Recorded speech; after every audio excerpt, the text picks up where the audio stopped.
നമസ്കാരം. സൂര്യദീപം അസ്ട്രോളജിയിലേക്ക് എല്ലാവർക്കും സ്വാഗതം. നമ്മൾ 2-3 എപ്പിസോഡായിട്ട് നക്ഷത്രങ്ങളെക്കുറിച്ച് പറഞ്ഞുകൊണ്ടിരിക്കുകയാണ്. ഇന്ന് ഭരണി നക്ഷത്രത്തിൻ്റെ നമ്മൾ പറയാൻ വിട്ടുപോയ കുറച്ച് സവിശേഷതകളുണ്ട്. അതാണ് നമ്മളിന്ന് ഇവിടെ പറയുന്നത്. ഇത് ഭരണി നക്ഷത്രക്കാരും ഭരണി നക്ഷത്രക്കാരുടെ ബന്ധുക്കളും സുഹൃത്തുക്കളും എല്ലാം കണ്ടിരിക്കുന്നത് വളരെ നല്ലതാണ്. ഈ ഭരണി നക്ഷത്രക്കാർ ഏതൊക്കെ അവസ്ഥയിലൂടെയാണ് കടന്നു പോകുന്നതെന്ന് ഒക്കെയാണ് നമ്മളിവിടെ പറയുന്നത്. ഫലത്തിലേക്ക് കടക്കുന്നതിന് മുമ്പ് നമ്മളുടെ വീഡിയോകൾ ഇഷ്ടമാകുന്നുണ്ടെങ്കിൽ ലൈക്ക് ചെയ്യാൻ മറക്കരുത്.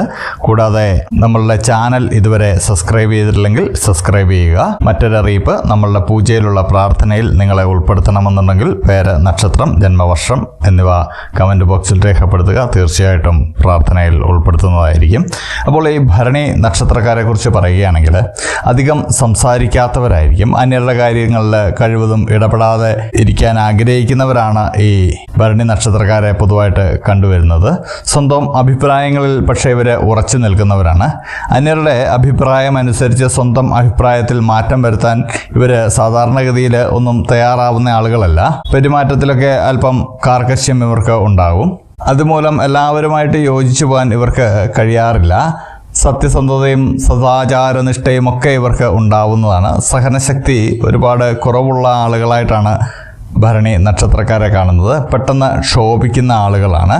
എന്നാൽ ഈ ക്ഷോഭം അധികം നീണ്ടു നിൽക്കുന്ന ഒരു കാര്യമായിരിക്കില്ല. പെട്ടെന്ന് ഇവർ മനസ്സ് അലിയുകയും ചെയ്യും. ഇവരുടെ എല്ലാവരുടെയും തെറ്റുകൾ ക്ഷമിക്കാനുള്ള മഹാമനസ്കത ഇവർ കാണിക്കുന്നതാണ്. അഭിമാനത്തെ ബാധിക്കുന്ന കാര്യങ്ങൾ ഉണ്ടാകുകയാണെങ്കിൽ അതിൽ ഒരു വിട്ടുവീഴ്ചയ്ക്ക് ഇവർ തയ്യാറാവില്ല. ജീവൻ കൊടുത്തുപോലും ഇവരുടെ അഭിമാനം സംരക്ഷിക്കാൻ ശ്രമിക്കുന്നതാണ്.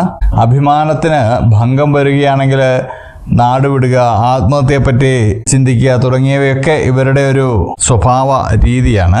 അന്യരുടെ ചിന്താഗതികൾ വളരെ വേഗം ഇവർ മനസ്സിലാക്കിയെടുക്കുന്നു എന്നുള്ളതാണ്.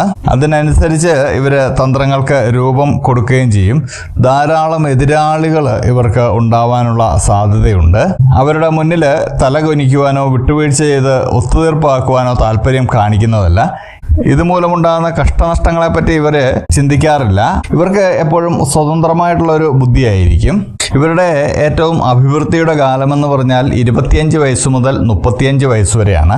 തുടർന്നുള്ള 35 വയസ്സ് മുതൽ 45 വയസ്സ് വരെ സാമ്പത്തികമായിട്ട് ഉയർച്ച ഉണ്ടാകുമ്പോഴും ചെറിയ ചെറിയ അസുഖങ്ങളൊക്കെ ഇവർക്ക് പിടിപെടുന്നതാണ്.